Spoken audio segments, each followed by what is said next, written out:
So when we first start, we want to identify areas where you're looking to invest and really understand the market.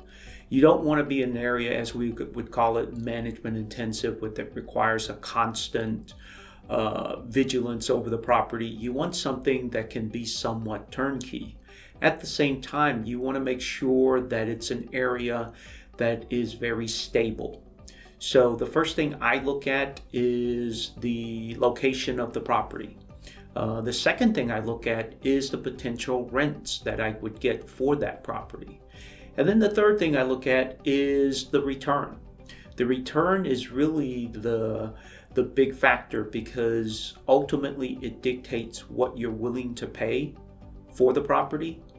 And that is very important, because you don't want to overpay. And at the same time, you don't want to have a property that's going to require a significant amount of rehabbing before you can rent it, or constant repairs. The first time investors should look for something that is somewhat easy. I would look at either a single family home or even a duplex. The duplex I like because it has two streams of revenue, so potentially if one side doesn't perform, the other side can carry it.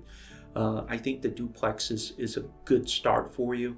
Or if you come across a very good deal for a single family home in a good area that will give you the type of returns you're looking for on your money, that is another opportunity. Those two tend to have great appreciation. The single family home is always the best. The second is duplex, and then townhomes, and then condos. So when you're looking at a property and you're about to purchase it, you're going to have a list of expenses, and it's going to cover everything from the mortgage to the escrow to any type of repairs that need to be done, or capital expenses. Maybe you have to replace the roof, or you might need to replace the heating system, or the electrical needs to be updated. Those things you want to factor in before you even make the purchase to make sure it makes sense, because you have to be able to recoup your money for those upgrades or repairs within the first year, really.